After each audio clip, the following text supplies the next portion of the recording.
Malaquias 4, do 1 ao 3. Vou ler aqui, lembrando a versão que nós usamos, é Almeida século 21.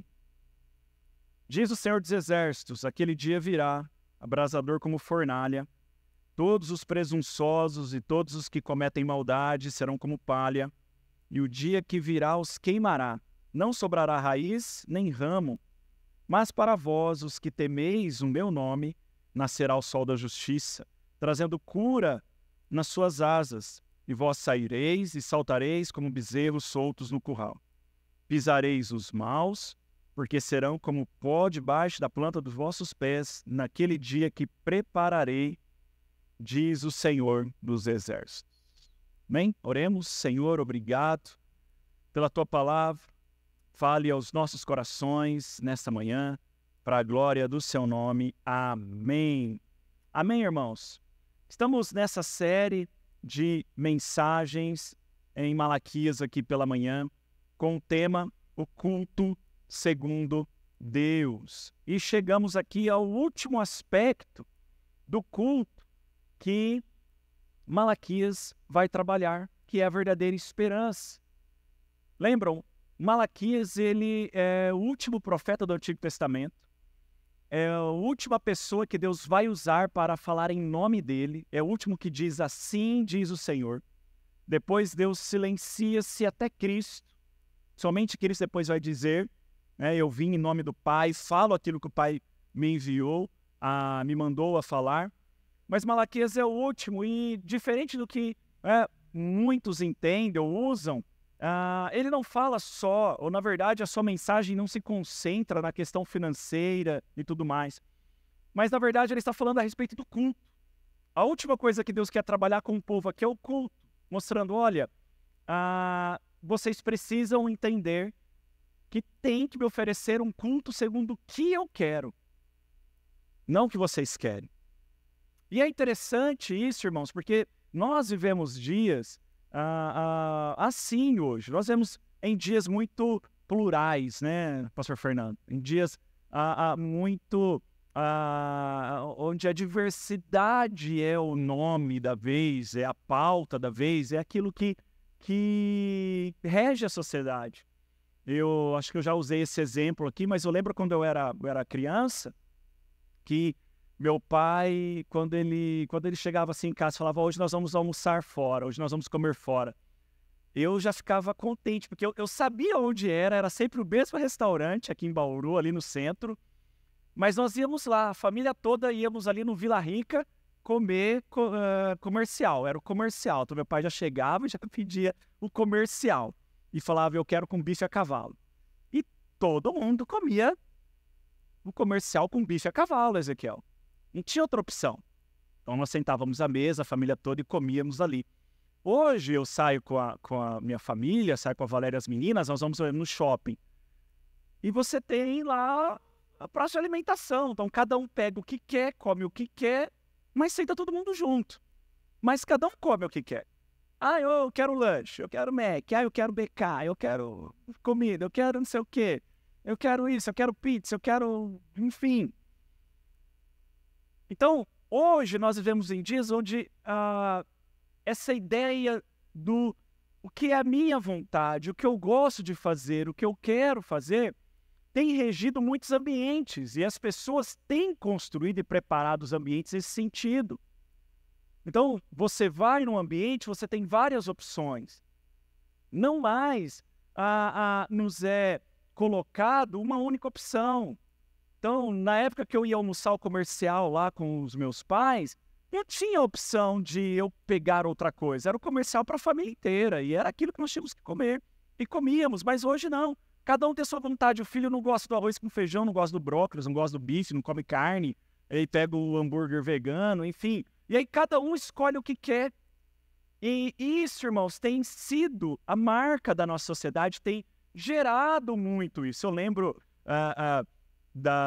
de ver, quando eu comecei a namorar a Valéria, ver alguns álbuns lá delas de infância, e minha sogra era costureira, então ela fazia as roupas da Valéria e da minha cunhada, e as duas com roupa idêntica. Era igualzinha a roupa das duas. Saía maior a menor, são 4 anos de diferença, e a roupinha igual, vestidinho, se era azul, camisetinha branca, era igual. E eu lembro quando também minha mãe ia comprar roupa para mim e para o meu irmão, era isso, comprava igual, de tamanho diferente, né? E aí guardava para depois o menor usar a roupa do maior.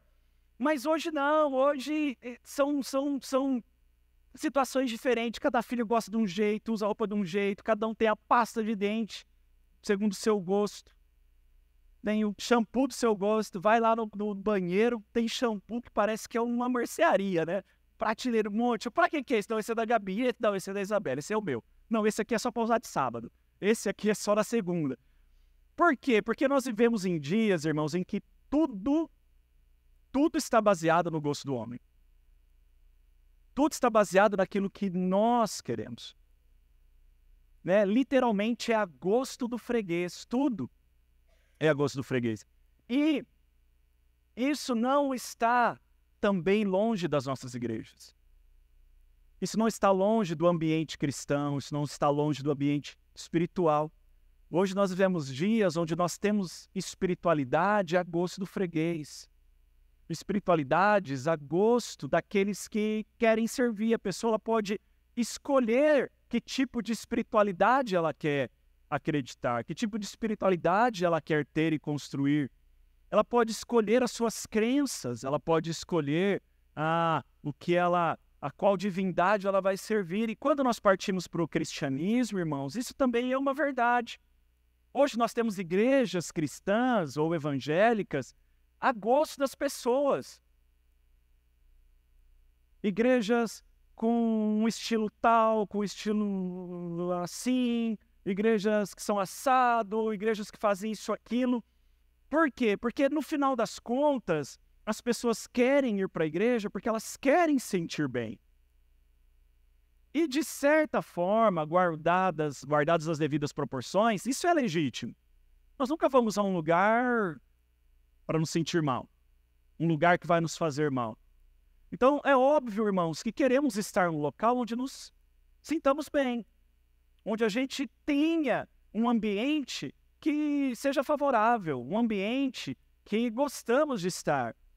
Mas o problema é quando nós confundimos essa questão do ambiente com aquilo que nós devemos prestar, com aquilo que é a essência do culto, com aquilo que é o cerne do culto. Quando Malaquias escreve, irmãos, esse livro, escreve a sua profecia, o povo de Judá estava passando por isso.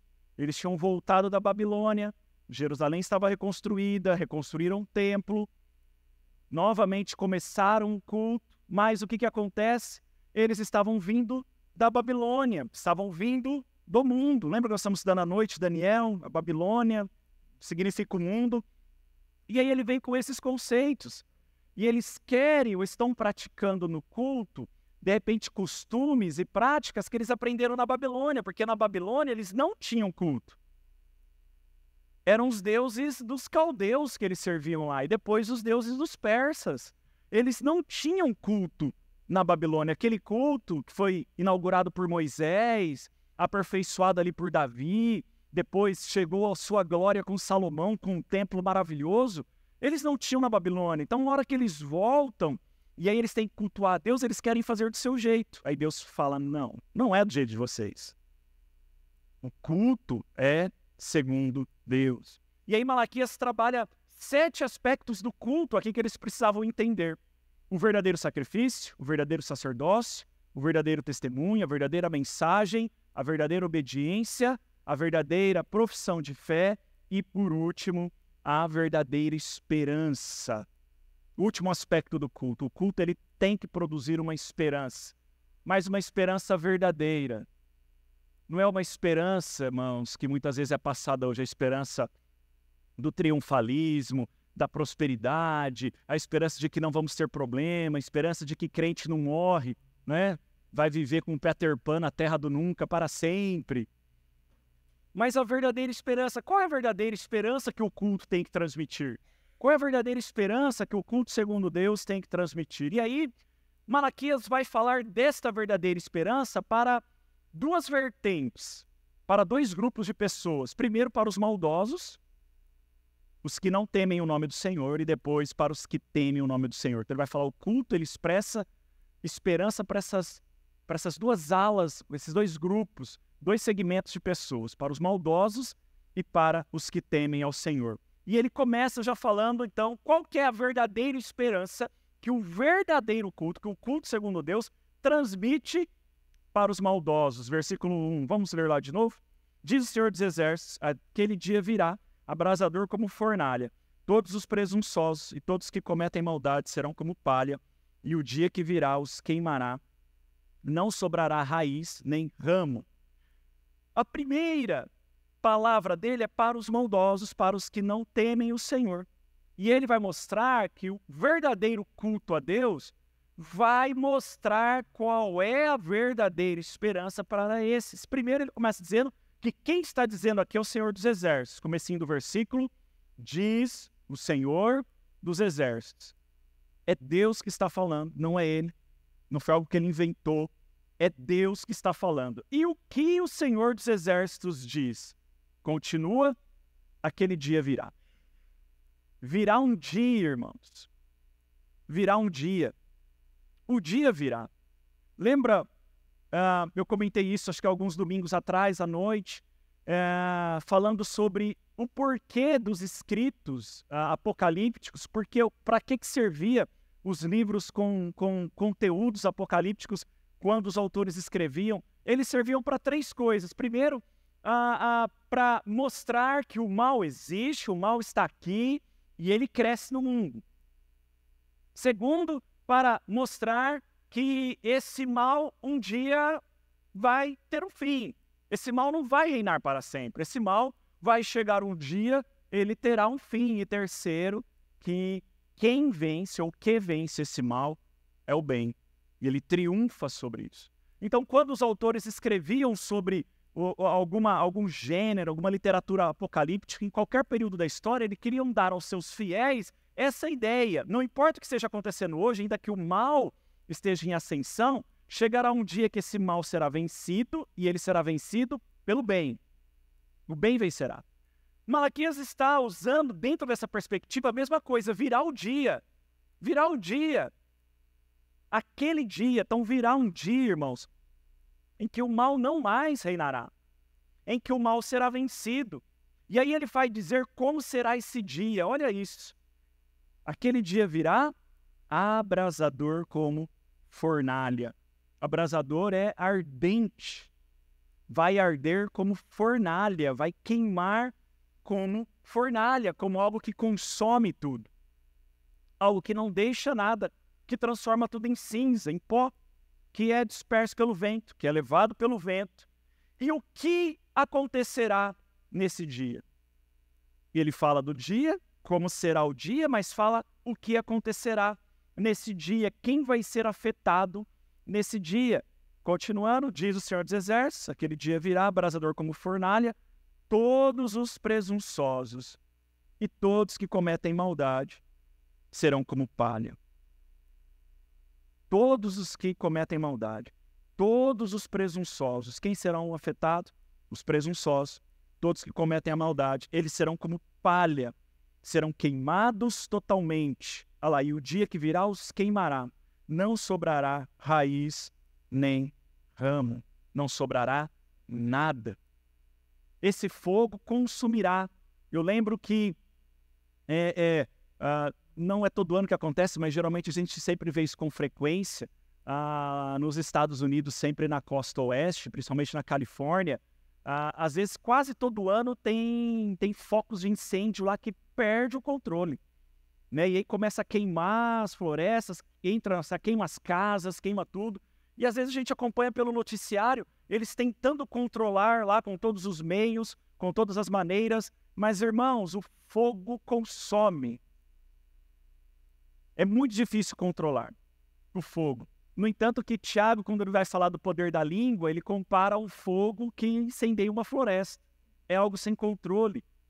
E aqui, Malaquias está dizendo, aquele dia Deus vai queimar a maldade. E não só a maldade, Deus vai queimar os maldosos. Olha que interessante.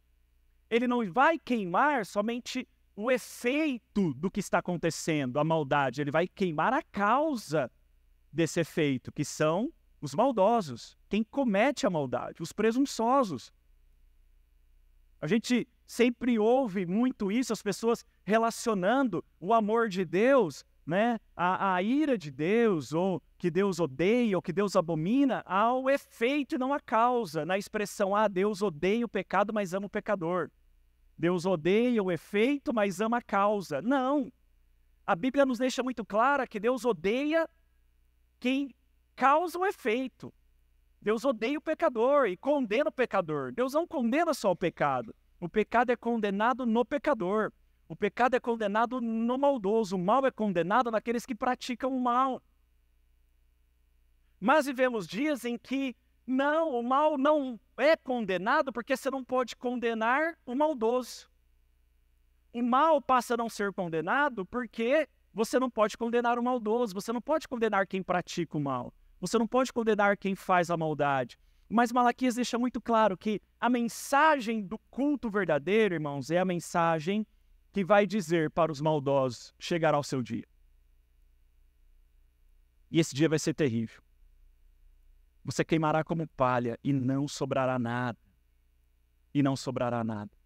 Eu lembro de ouvir, quando era criança também, minha mãe colocava lá os discos, né? Em casa meu pai tinha lá sempre Toshiba, 3 em 1.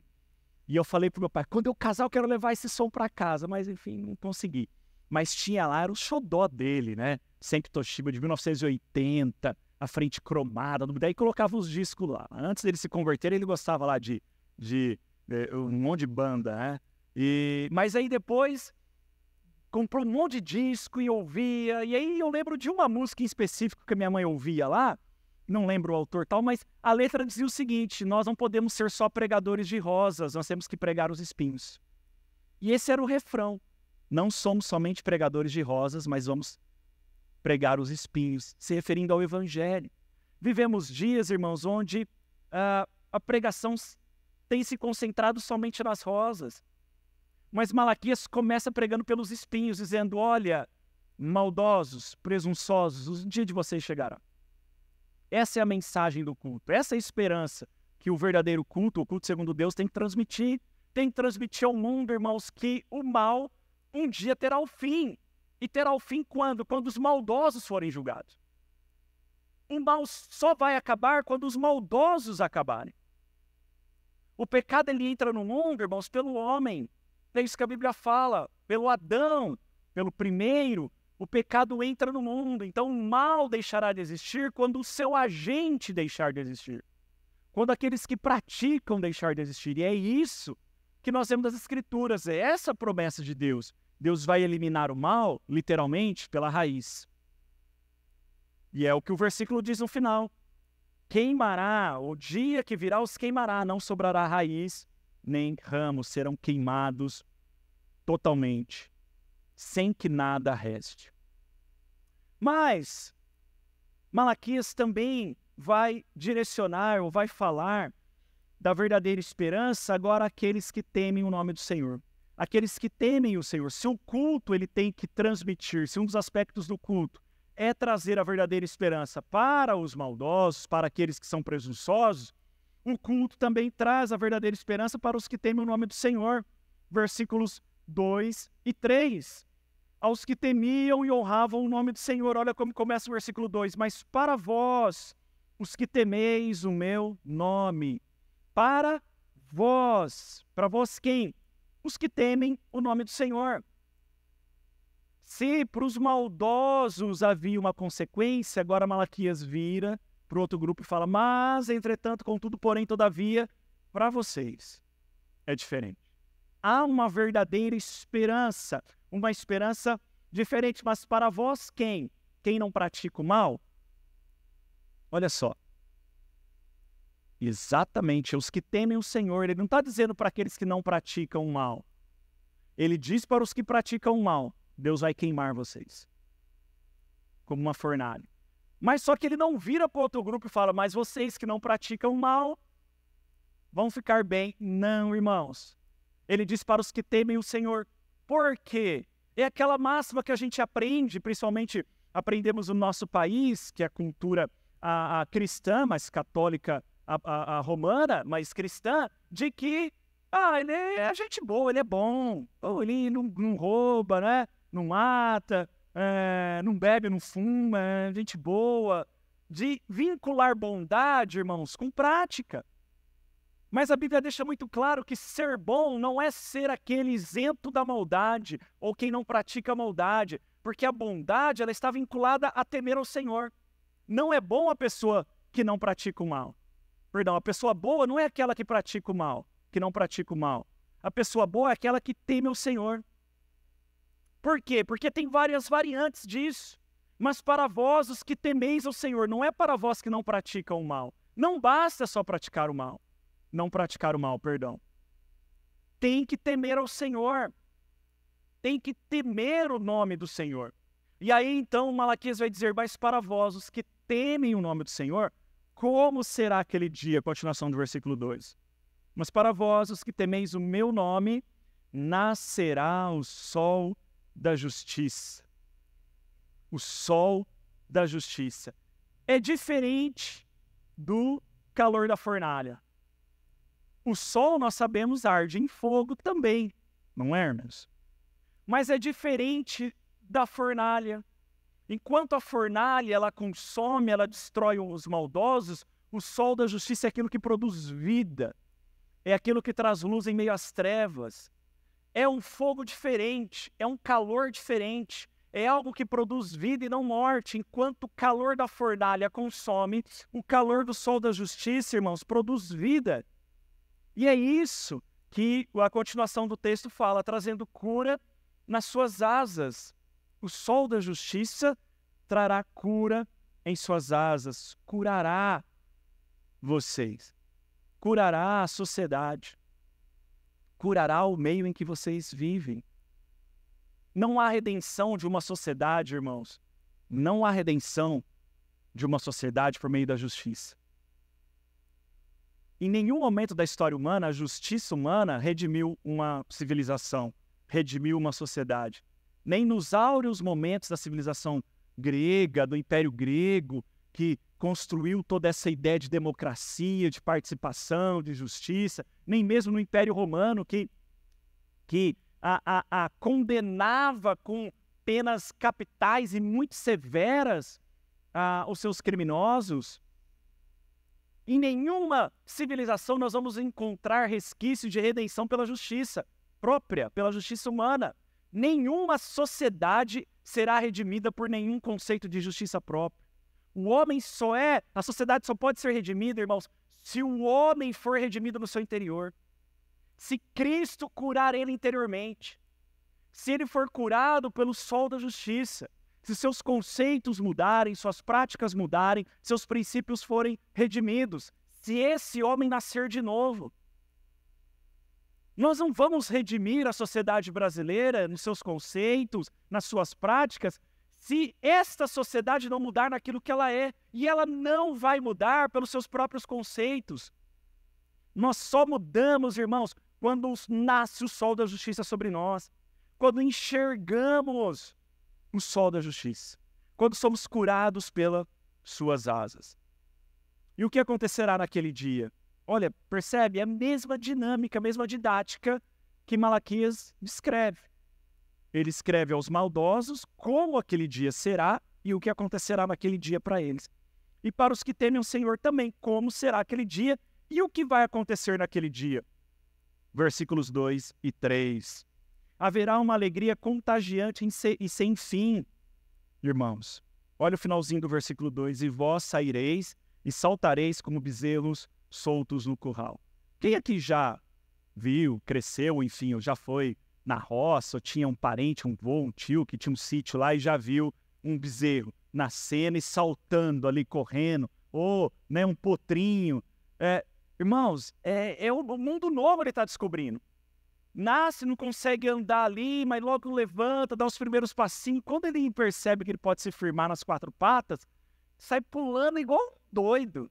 Por quê? Porque é uma alegria, é algo novo. Ele estava ali preso no escuro, no ventre, mas agora ele vê, ele enxerga, o sol apresenta para ele um mundo ilimitado, um pasto infinito, uma grama verdinha, ele só enxergava escuridão, ele não via nada. Mas agora ele sai saltitante, correndo com uma alegria contagiante. O profeta vai comparar a isso. Naquele dia, sabe o que vai haver? Uma alegria contagiante. Você vai saltar igual um bezerrinho novo. Vai viver alegre igual um bezerrinho novo. Imagina, irmãos, fica imaginando a gente correndo naquele dia, naquele local que o Senhor preparou para nós. Essa é a verdadeira esperança. E podem nos chamar de loucos, irmãos, podem nos chamar de pessoas, sei lá, doidas, mas eu acredito e prefiro passar a vida crendo numa verdadeira esperança, do que viver, muitas vezes, irmãos, numa ideia, numa ideologia, numa filosofia humana e pós-moderna que nós vivemos, de que a vida é isso aqui mesmo, o mundo acaba aqui e não tem nada depois. Creiam nisso, vocês estão livres. Mas qual é o sentido da vida, irmãos? Se ela é passageira. Era o que os estoicos acreditavam. Se não tem nada nessa vida, para que viver? Comamos, bebamos e morramos. Acabou. Não há sentido. Vamos fazer aqui, depois a gente vai morrer e acabou. Mas não, irmãos, o culto, segundo Deus, ele vai anunciar a verdadeira esperança. De que o que vivemos aqui é passageiro, é peregrino, somos peregrinos nessa terra. Mas haverá um lugar onde estaremos, irmãos, e lá nós saltaremos como bezerro novo, como bezerros que são soltos ali no curral.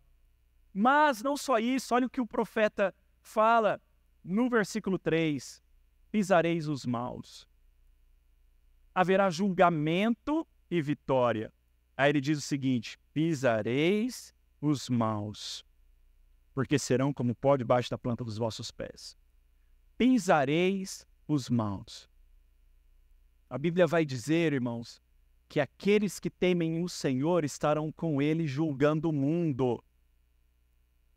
Não só o mundo, mas até os anjos, o apóstolo Paulo fala.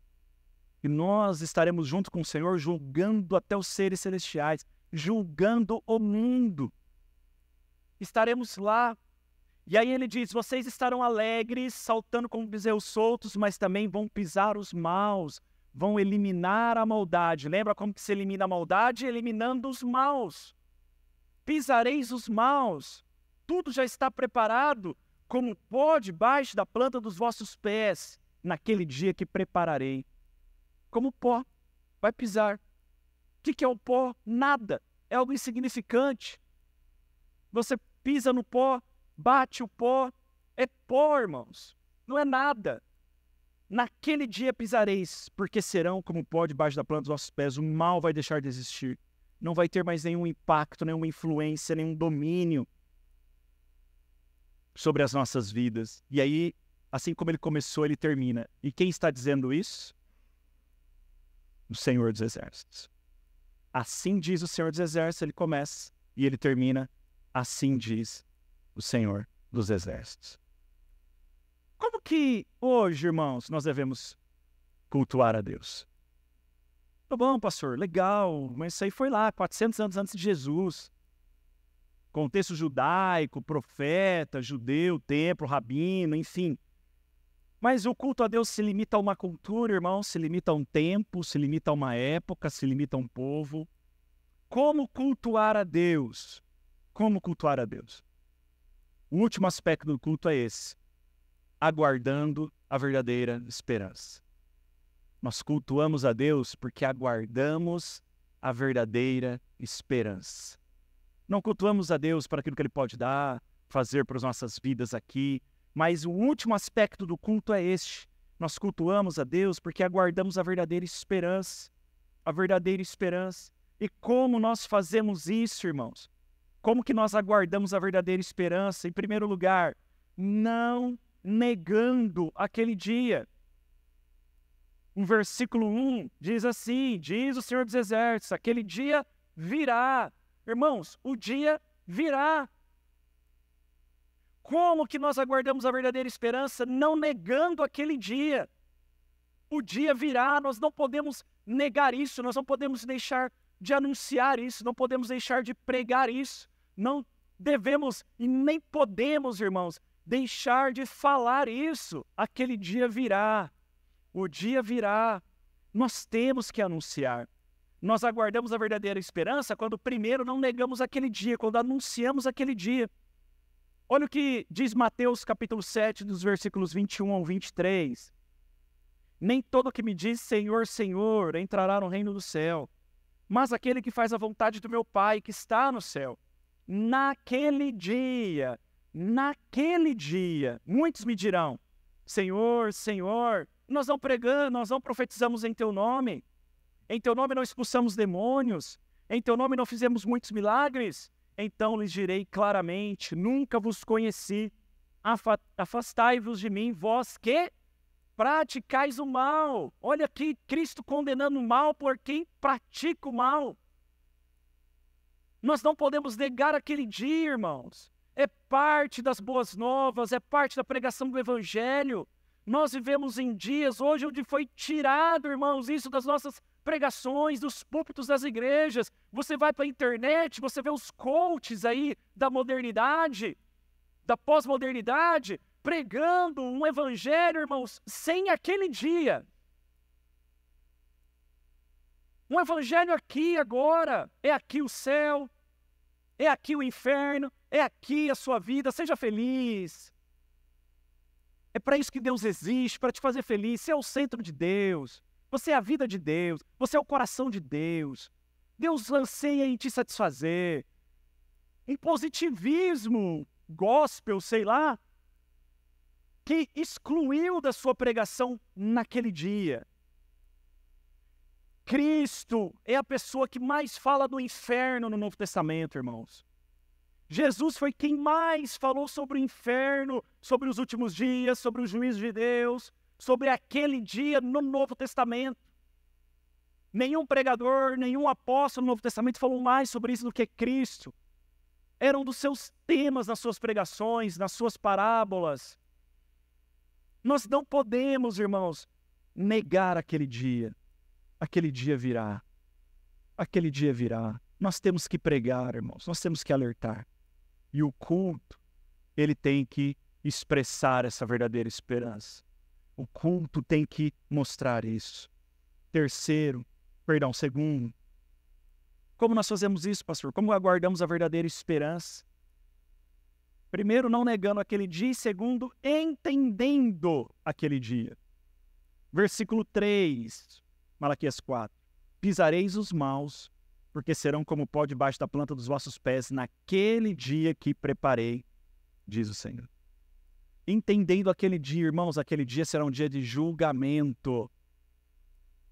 Todos seremos julgados. Todos seremos colocados à prova. Seremos julgados diante do Senhor. Seremos julgados pelo Senhor. E julgaremos com o Senhor.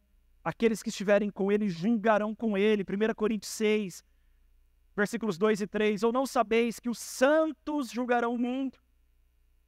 E se o mundo será julgado por vós, como sois incapazes de julgar as coisas menores? Não sabeis que iremos julgar os anjos, quanto mais as coisas pertencentes dessa vida?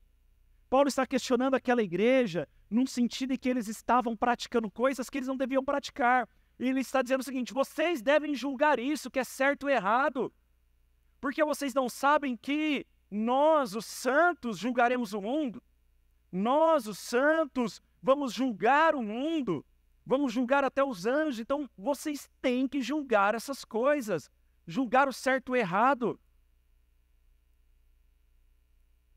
Julgar o que é certo ou errado. Vivemos dias, irmãos, onde não há mais certo, onde não há mais errado. Cada um constrói aquilo que é certo e errado para si. A Michela constrói a verdade dela, a Aline constrói a verdade dela, a Vânia constrói a verdade dela, e todo mundo tem que respeitar a verdade de todo mundo. Não existe mais verdade absoluta, não existe mais o certo ou errado absoluto. Cada um constrói o que é certo ou errado. Para uns é certo fazer o errado e é errado fazer o que é certo. Para outros, o que é certo para o outro é errado. Então nós vivemos nesses dias de verdades diluídas, mas não. O texto está dizendo o seguinte: vocês vão julgar o mundo, então tem que saber julgar essas coisas. Temos que saber, nós temos que entender aquele dia, irmãos, porque ele já é visto aqui. Mas não só isso, em terceiro, nós temos que desejar aquele dia. Não podemos negar aquele dia. Nós temos que entender aquele dia, mas temos que desejar aquele dia. Versículo 2. Mas para vós, os que temei o meu nome, nascerá o sol da justiça, trazendo cura nas suas asas, e vós saireis e saltareis como bezerros soltos do curral. Temos que desejar aquele dia, irmãos. Desejar aquele dia. Literalmente, o cristão, ele não tem que ter medo da morte, irmãos. Literalmente, o cristão, ele não teme a morte. Na verdade, ele anseia estar com o Senhor. Esta semana nós tivemos o falecimento de um grande homem de Deus dos nossos dias, um pastor Timothy Keller, conhecido como Tim Keller, um pastor americano. Faleceu sexta-feira, se eu não me engano. E ele deixou uma contribuição muito grande para os nossos dias. Um pastor bíblico fiel, com uma igreja num lugar muito difícil. Ele plantou uma igreja em Manhattan, no centro de Manhattan, lá em Nova York, onde o Deus que impera ali é dinheiro, é a prosperidade, é as ações e tudo mais. E a igreja dele, basicamente, irmãos, alcançava, na sua maioria, jovens universitários. Em nossos dias, isso é um milagre. Porque um jovem que entra na universidade, ele é totalmente doutrinado. A Gabi começou esse ano e eu disse para ela, filha, não venda os seus princípios, não negocie os seus princípios. Não, pai, meus valores estão bem firmes. Eu falei, eu sei, mas eu tenho que te avisar de novo. Senão você vai apanhar aqui em casa. Tô brincando, irmão. Não negocie seus princípios. Vai ser difícil, você vai encontrar situações, vão te confrontar, vão te ridicularizar na sala de aula, vão te intimidar, vão te pressionar, vão te ameaçar, mas não, pai, tá tranquilo, na primeira semana, pai, eu não aguento mais essa professora, pai, os alunos estão olhando para mim de cara feia. Então, irmãos, vivemos em dias assim, e o pastor Timothy Keller, ele trabalhou e tem uma obra maravilhosa. Olha, eu recomendo de olhos fechados, pode ler qualquer um de seus livros. Mas ele terminou já ali, né, doente, muito doente no final da vida, e aí todo mundo, praticamente o mundo todo estava orando, os cristãos compartilhando, a igreja compartilhando, e todo mundo orando por ele e tal, mas ele chama um dos seus filhos e fala, filho, eu quero ir para casa, deixa eu ir embora. Ora aqui comigo. Vamos pedir, eu quero, Jesus, me leva. Eu quero a minha casa. Eu quero. Parem de orar. Não me segurem mais aqui, eu quero ir para casa.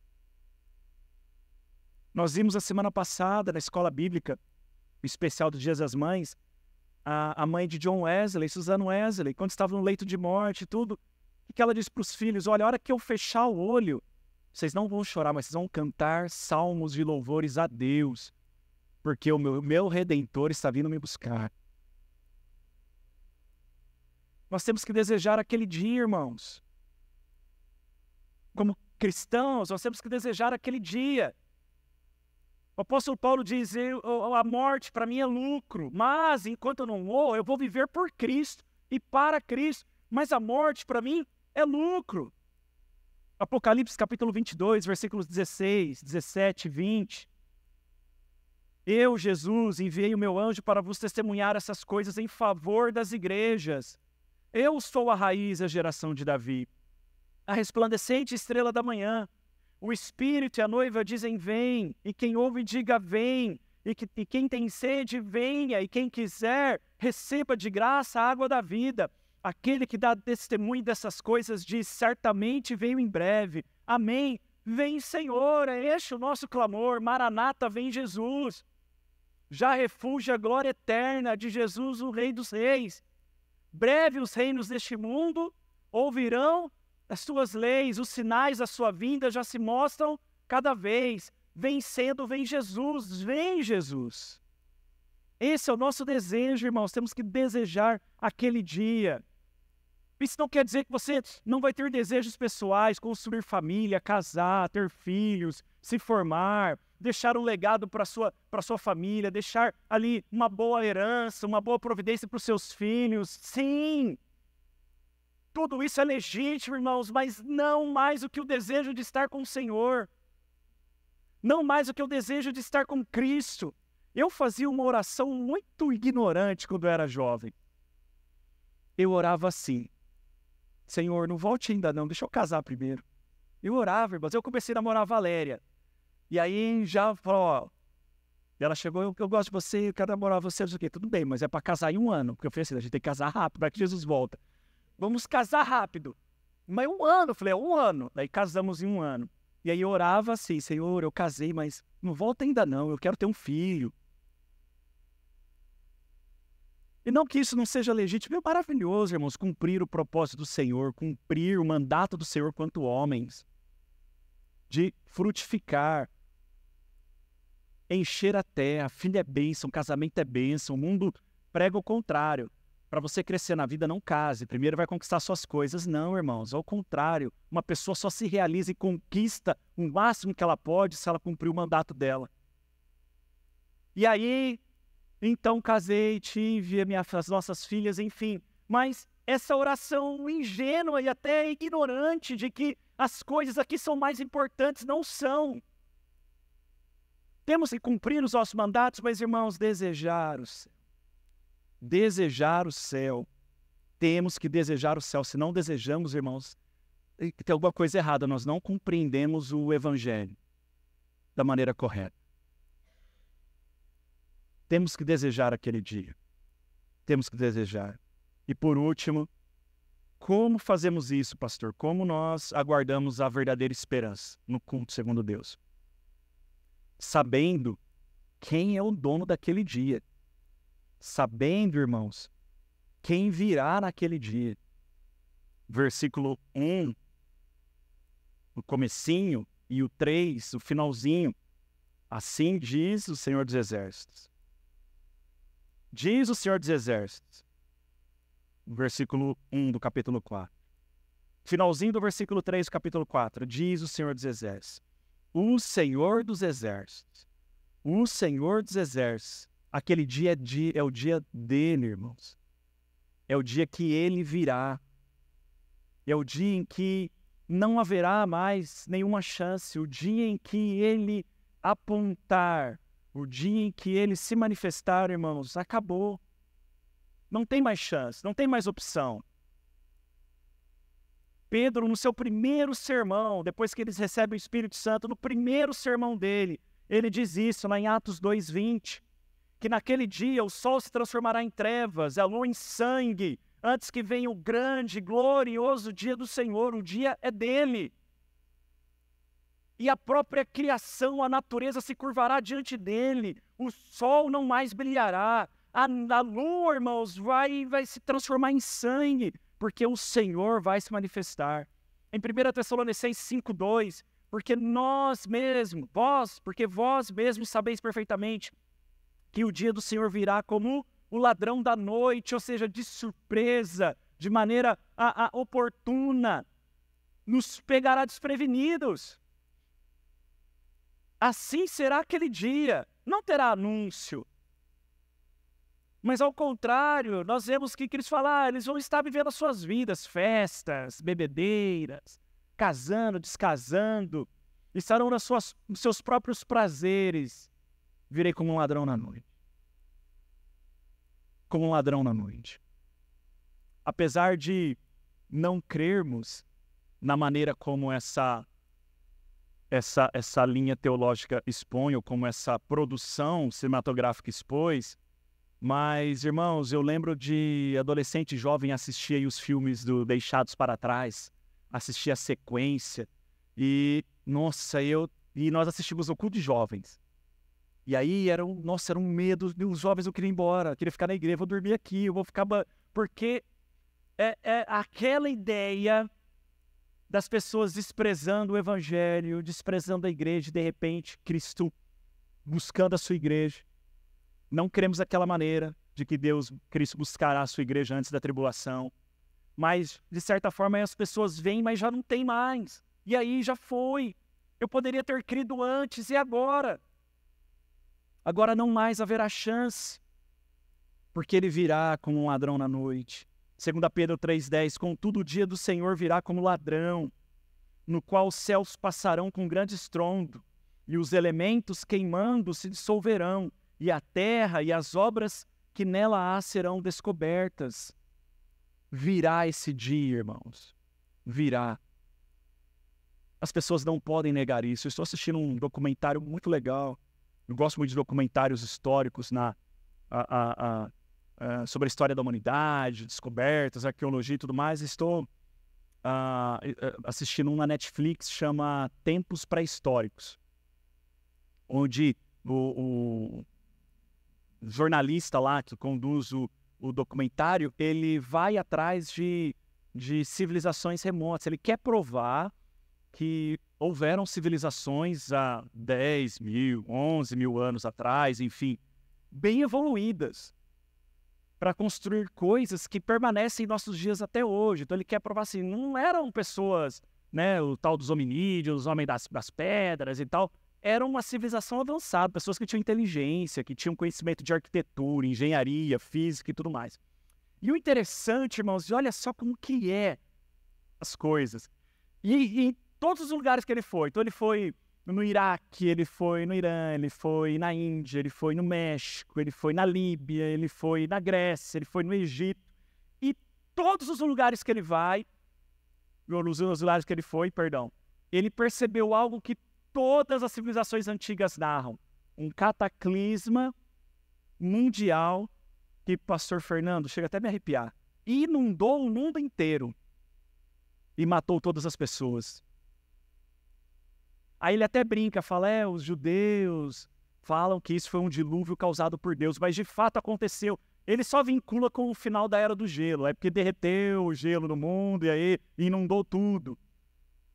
Mas todas as antigas civilizações descrevem uma morte, a humanidade sendo consumida pelas águas, pelo dilúvio. Há um documentário de James Cameron, que é o produtor dos filmes do Avatar, onde ele chama Decodificando o Êxodo, onde ele prova arqueologicamente e historicamente que aquilo que aconteceu no Egito, de fato, aconteceu na história. As pragas do Egito, a abertura do Mar Vermelho, o povo hebreu saindo do Egito, ele prova, irmãos. E o cara nem crente é.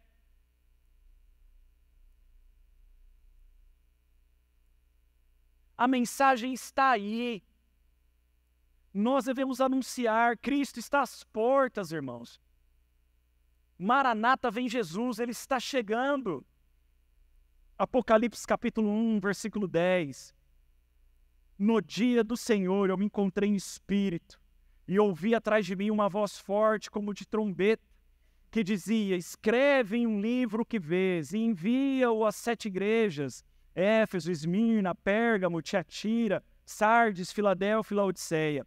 Virei-me para ver quem falava comigo. Ao me voltar, vi 7 candelabros de ouro no meio dos candelabros. Havia alguém semelhante a um ser humano, vestindo uma túnica longa e uma faixa de ouro na altura do peito. Sua cabeça e seus cabelos eram brancos como a lã, tão brancos como a neve, seus olhos eram como uma chama de fogo, seus pés eram parecidos com um metal brilhante, refinado em uma fornalha, e a sua voz era como a voz de muitas águas. Na mão direita ele segurava 7 estrelas, na sua boca saiu uma espada afiada de 2 gumes, o seu rosto brilhava como o sol no seu fulgor. Quando o vi, caí aos seus pés, como se estivesse morto. Então ele pôs a mão direita sobre mim e disse, não temas, eu sou o primeiro e o último, eu sou o que vive. Fui morto, mas agora estou aqui, vivo para todo sempre, tenho as chaves da morte e do inferno. Portanto, escreve as coisas que tem visto, tanto as do presente como as que acontecerão depois. Apocalipse capítulo 1, do versículo 10, eu li até o 19. Naquele dia, no dia do Senhor, João viu, olha como começa. No dia do Senhor, eu vi. Eu vi. Se coloque em pé no seu lugar, irmãos. Vamos orar. Oculto segundo Deus, Ele vai manifestar esse último aspecto, a verdadeira esperança. a verdadeira esperança de que o Senhor virá e julgará. Julgará a maldade, eliminando os maus. Julgará os que temem ao Senhor, fazendo-os viver uma alegria sem fim. Feche seus olhos, vamos orar. Senhor, muito obrigado. Obrigado pelo privilégio que temos, Senhor, de poder ouvir a Tua voz. Privilégio que temos, Senhor, de aguardar essa grande esperança, essa maravilhosa esperança que vem de Ti. Obrigado por termos essa esperança, por termos algo além deste mundo para crer, termos algo além deste mundo para colocar a nossa fé, nos apoiarmos. Obrigado. E que possamos anunciar isso, e não somente isso, mas crer nisso. Saber que o Senhor preparou aquele dia. Um dia onde o Senhor vai findar com a maldade. Mas o dia onde o Senhor levará para ti os seus. Dará àqueles que temeram o Senhor uma alegria sem fim. Uma paz sem fim. É tudo para ti. Nós vivemos para ti, Senhor. Esse culto é para ti. Queremos oferecer um culto que te agrade. Por isso queremos aguardar na firme esperança do Senhor. Qual tem sido a sua esperança nesses dias? É política, é financeira, é profissional? Qual tem sido a sua esperança? O trabalho, a aposentadoria, as coisas que você construiu e tem? Qual tem sido a sua esperança? Os seus próprios valores, a sua autocapacidade? Qual é a nossa esperança, irmãos, nesses dias? Quem é a nossa esperança? Não deixe que outra coisa seja a esperança da sua vida, a não ser o Senhor. A não ser o Senhor.